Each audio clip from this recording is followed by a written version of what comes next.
Alright everyone, welcome back to another banger video. Hope you guys are ready. Thank you so much for the love on the last video. I'm gonna go ahead and start the video off saying that we hit over 1,000 views. So to thank you guys for that, we will be running a giveaway on this video. So make sure to stay tuned to the end of the video so that way I can tell y'all what we're doing and how to join. This video, we're gonna go ahead and talk about Squadron vehicles and if they are worth it. Now, I know that I have my own personal opinions, but I try to keep it 50-50 for you guys by playing devil's advocate. So that way I can give you at least 5 reasons or, even reasons on if you should or shouldn't do something or why you should or shouldn't do it. That way it's not like I'm sitting here telling you, don't you talk back to me! Do as you're told! Do it! Come on now, do it! you know what I mean? I want you guys to feel like I'm giving you a honest take on good things for and against it so that way you can decide yourself what you should do. So that's what we're gonna do this video. We're gonna do some more pros and cons. I feel like that's a great way to let you guys figure out some reasons on why you should or shouldn't do something. That way you have all the information or at least some big pointers on what you should or shouldn't do. So without a further ado of my yapping, let's go ahead and get into the video. Hope y'all have a blessed one. Glad to have you here. Hope you had a good Easter. Let's get it.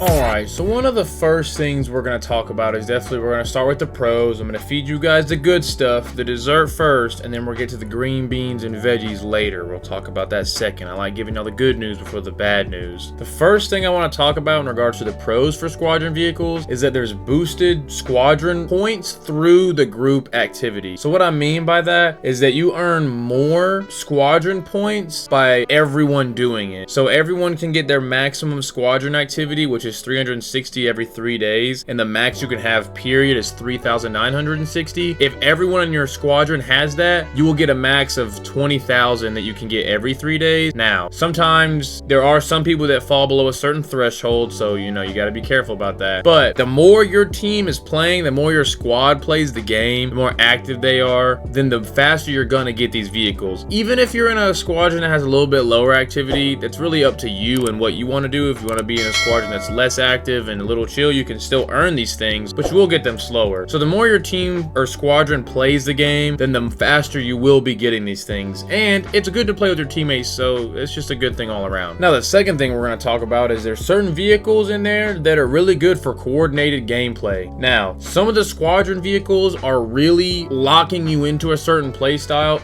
Wally. That vehicle is awesome. I love it. It's really good if you know how to play it, but you have to play a very specific and passive way to get the best out of that vehicle, because you can't just drive around shooting everybody. You don't have any armor, so you have to find somewhere you're gonna, be on the map and just sit there and snipe. But if you have a team to work with where you can peek over hills, scout people, mark people, whatever, that's really good. But for solo gameplay, that's probably not one of the better ones to use. It's good to have, but it's really just, you have to be very, very mindful that when using certain vehicles that are squadron vehicles, they are to fulfill a role, and that's pretty much it. So you can have, certain people in your squad playing certain vehicles. That way you all are filling the role that you want to, and you're enjoying it, and it's good for you. Because again, the M901, I have it. I love it. It's so much fun. But you can only sit there and snipe people. But it's really good at doing that, and it's really good if I'm sitting in that and I can tell, hey, person over here, hey, person over there, because I can peek over a hill and they can't shoot me. I mean, they can, but it's not gonna do as much as if someone has to take their entire turret over the hill just to get their entire crew taken out. You know what I mean? So really good for people that,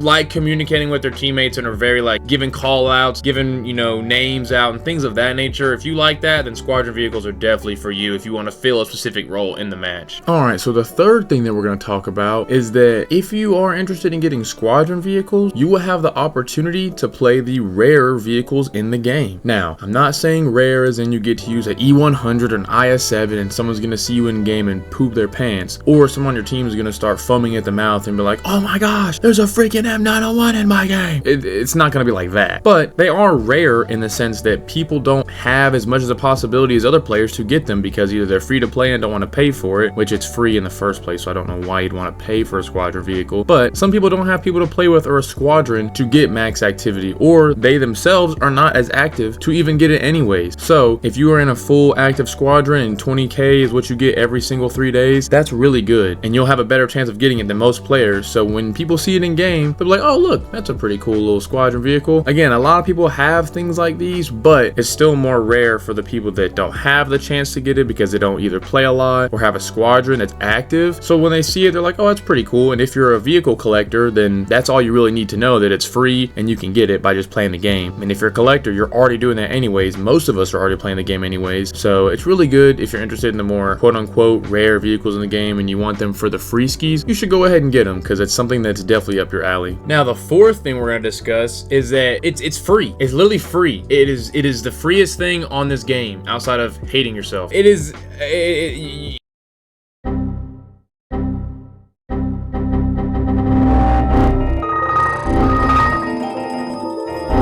if someone's new to the game, say you just got your friend on the game, God rest their soul if you drag someone else into this freaking game that we're playing, but it is free for them. All they have to do is play the game and be in a squadron. I mean, I've heard that you can do it without being a squadron, but that just sounds like the most ineffective way to do that. It's like trying to use a freaking potato to hammer a nail in, but it's free. All you have to do is be in an active squadron or, you know, any squadron, I guess. The more that they play the game, the faster you'll get it, but that's really up to you and how bad you want the vehicle. But it's free. There's not many vehicles outside of the texture ones that you can get that are free and that are, you know, quote unquote better.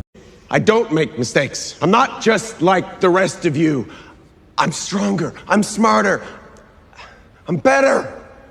I am better! Not every single one of them is better. You know, there's certain ones, again, that are more of a meme vehicle, but all squadron vehicles, planes, boats, tanks, all of them are free. So if you have, again, someone that's new to the game and you want them to get to the higher BR, you can have them research a squadron vehicle for a different nation at a different BR, and then have them research other things, and then, you know, they can get a free BMP or Object 122 or A4E, things like that. So that way they don't have to buy a premium if they don't want to. They can just sit there and research a squadron vehicle and then use that for a different nation if they'd like to. Again, it may take some time, but it's a free vehicle and they're usually, you know, pretty fun or better, some may argue. So it's definitely something I think you should be looking into because it's free. If you don't like free stuff, I don't know why you wouldn't like the free stuff, but again, free, except for your time that you have to give to this now, but free. All right, and the last pro that we're going to talk about is that there's versatility across nations. I know a lot of players that only have one nation fully researched or maybe two or three.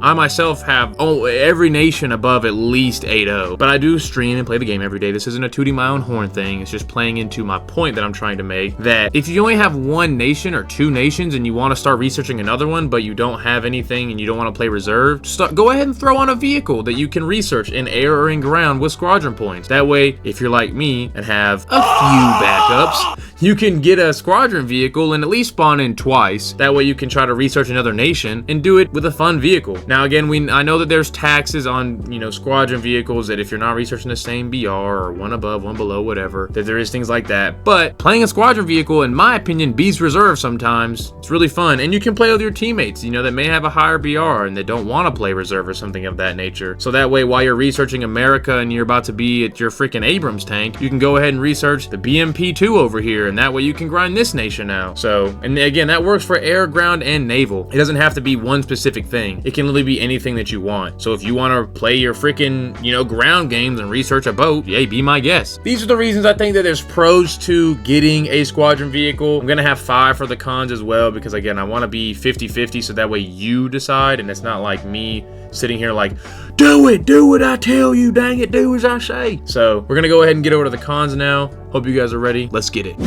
Alright, so now that we're at the cons part of the video, the first thing we're going to start off with for the cons is that when doing squadron vehicles, there can be a mismatch in the BR or lineups that you're trying to play. So if you're getting a squadron vehicle, mainly this only applies to ground or naval, not really air so much. It can if you're playing, like if you're a big sim player, because you know you get like a 1 BR range that you can play in, but we're mainly going to talk about ground and naval, because if you have a helicopter, a boat, or a tank that doesn't fall inside your lineup because it's like 0.3 too high or 0.3 too low, then it can kind of force you to play a weird lineup where you either have to bring something of a lower BR to a higher BR, or bring your lower BR vehicles up to a higher one, just use your squadron vehicle. So you have to be really careful about that, because while it is nice to have them, if you don't have a lineup to play it with, or a good lineup really, because I mean, just because you bring it in a lineup doesn't mean, oh, well now it's good, I have the squadron vehicle. Sometimes it's best to have everything at the same BR. Now some people don't mind can bring in vehicles that are 0.3, 0.7 difference, but I do think it's something that you should take into consideration, because I wouldn't want you to get a squadron vehicle and be like, wait a minute, there's no lineup at 9-7 for this nation, or 8-7, or whatever it may be. So just make sure that if you're gonna go for a squadron vehicle for any nation, whether it's again a plane, or excuse me, yeah, even a plane, I mean if you're in ground, a plane, a boat, a helicopter, whatever, that you actually have a lineup at that BR, or you'll just be forced to play it like by itself and only have a backup to spawn it back in. Alright, now con number 2 is that squadron vehicles give no SL or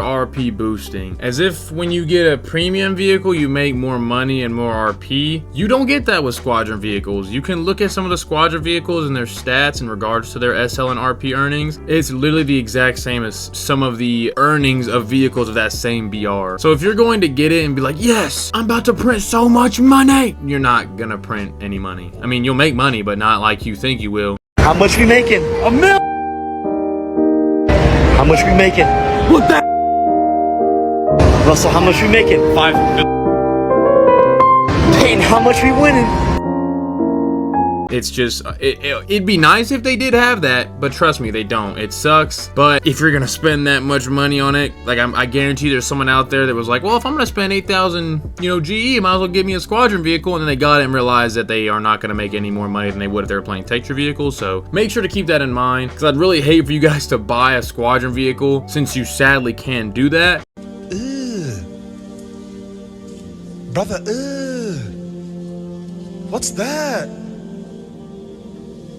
What's that, brother? And then realize you're not gonna make as much money or RP as you thought you were. So just keep that in mind when going into it. Now, if you do it for free, that's cool, not a big deal. But there are people that pay for the squadron vehicles and you don't really get what you would get if you would have just bought a premium vehicle. So it's kind of like if you're gonna spend 8,000 GE, why would you spend on a squadron vehicle when you can get a premium vehicle that is kind of the same concept, except you actually get more in return in regards to RP and SL boosting. Now, the third thing is that it takes so long to acquire a squadron vehicle. Now, if you are in a squadron that is completely active and you get 20,000 every single day, then it's only gonna take, if it's 400,000 squadron points to get the vehicle, that's about 20 days. All right, this is Editing Panda, so I'm looking at this after I already recorded it, and I'm sure you guys just heard it. I'm gonna go ahead and correct myself. I did put it in red just so that way if you're watching it on mute, or you can see what I was saying, but now you can also hear it if you're actually listening to it, or you just have it in the background. So I know I did say that 20,000 what you get daily. My brain knew what I meant, but my mouth did not. As I did put above, it's a 3-day score return max. You can get 20,000 every 3 days, so you don't get that every single day. You don't get 20,000 every single day, guys. You wouldn't ever do something that good for us. You get 20,000 max score return every 3 days. And I did put above the 20 days. Well, I did say it would take 20 days. My brain was like, oh, if I need 400,000 and I can get 20,000, just divide it by, 20 and 20,000, and then however many would, I'm saying, it's easy math. I'm dumb. It'd actually be 60 days. Since you can only get max score every 3 days, that means instead of 20 days taking, it actually takes 60 days, because you have to times that by 3, since every 3 days is when you get your return back in regards to your squadron vehicles. So I know I did put it on the screen, but I want to go ahead and pause. That way I could say that as well, so that way we're on the same page. And that way there's no angry comments down below saying that I was incorrect, which I could still be, so leave the comments down below if I am. So really, if you're in a really active squadron, you can get a vehicle about every month, but it's really hard to get a squadron that's going to be that active, because a lot of them either have requirements or they're full, so you really have to be careful. It's not something you can get done like, oh, I'm just gonna grind really hard this 1 week and I'm gonna get it. No, you won't. You're gonna disappoint yourself when you realize you're not even close. But it's free, so it's not really that big of a deal if you think about it. It's just unfortunate that it takes so long, because then that kind of means in order for you to get that, you have to play the game a lot more for a longer period of time. If you're not someone that plays very often, it's gonna take you a lot longer to acquire a squadron vehicle than someone that plays every single day all the time, because they're going to maximize their points, and their squadron hopefully will as well, so they're going to get it a lot faster. So if you don't really play the game too much, you can still throw your RP or like your squadron research on a vehicle, but it's still going to take a long time to acquire it, whether you're in a squadron that is active or not active. Obviously, if you're in the more active one, it will be done faster, but it still takes a decent amount of time to get it the free way. Now, the fourth con that I personally feel, y'all, I know this may be a little bit of a hot take, I guess, is that you have to be in a squadron. I have seen in some places that you don't have to be in a squadron. I'm not sure about that, because I've always been in a squadron, I've ever not been in one, so I'm not really sure how you research a squadron vehicle without a squadron. And even if you could do that, why would you want to do that? Because you're only making it longer on yourself when you could be in a squadron that'd help you get it faster. But I digress. I just think that it sucks that you have to be in a squadron because some people either are inactive so they can't get it, or they just don't have the skill, not being rude, but they don't have the skill to get in the squadron. Because some people, even myself, I'm not really the best player, so I guess you don't really have to join like top squadrons, but usually the ones that are the top ranking ones are the ones that are getting 20k activity all the time. I myself couldn't join, you know, like RO6 or something like that, but it just sucks that you have to be in a squadron to really get it. Again, have heard you can do without doing that, but why would you want to carry all that weight by yourself and only get like a few, you know, couple hundred, maybe 1,000? I don't even know if you can get 1,000 by yourself, but why would you choose that over getting 20k every 3 days from a very active squadron? So it's your choice. I think being a squadron helps anyways, just because you can make friends, you can play with other people, and that alone changes the game. Even outside of squadron vehicles, having people you play with on a daily basis and you know their play style, they know yours is really good. I still think it sucks that you have to be in a squadron. Now it doesn't make sense. Well, Panda, how are you gonna research a squadron vehicle if you're not in a squadron? I'm just playing devil's advocate, okay? I'm just saying it kind of sucks that you have to be in a squadron because not all of us can be in a squadron, okay? I know I'm in a squadron, but you get my freaking point. And the last point, which I know a lot of you guys, like, I know that y'all are thinking about it, like, he hasn't said this one thing yet. Well, don't worry, I'm about to say it. Some of these things are just reskins. If you just played War Thunder and you saw the battle pass that we had, even the one that we have now.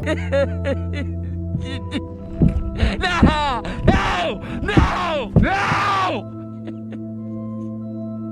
The last one we just had, guys, guess what? We got a brand new vehicle. Oh, I can't wait to see what it's the same thing, just for a different nation. It's really annoying. Like it's really annoying when you choose. I mean, you don't have to choose the vehicles, you know what I'm saying? Like, sure, you have the choice to pick this vehicle or that vehicle, but if you're a collector, you're gonna go for all of them. But it really sucks when you have to put so much time into getting a vehicle when it's just the same vehicle for a different nation. That's kind of annoying. Now, you don't have to choose those vehicles, but you know, it is something that I myself will be doing since I am quote unquote a collector. And I know many people out there that want to get as many vehicles as they can, even if they don't play them. But it just sucks when you work so hard to get a vehicle just to have the same thing just for a different nation. It's just like, what's the point? It feels kind of low effort in my opinion on Gaijin's end. It's just like, oh, well, guess what? We're adding a new vehicle to the game. Oh, what is it? M44 for most of the nation. Oh, okay. And now it's just like, what's the point? You know what I mean? So just be careful, because every time you get a squadron vehicle, it doesn't mean you're going to get something super unique to that nation. Another nation probably has it, and it may not even be a squadron vehicle. You know what I mean? It could be a normal tech tree vehicle that they have, or something very similar. So just be aware of that sometimes you work really hard just to get the same cookie on a different freaking producer. I don't know. I try to make like a food analogy there, but it didn't really work. So you get what I'm saying, though. You get what I'm saying. It's like McDonald's, how they have the McChicken, and then Burger King has the McChicken, but the long way. That's what I'm saying. Same thing, just a little bit different. All right, everyone. We have come to the end of the video. I hope you guys enjoyed. I'm very, very proud of this video.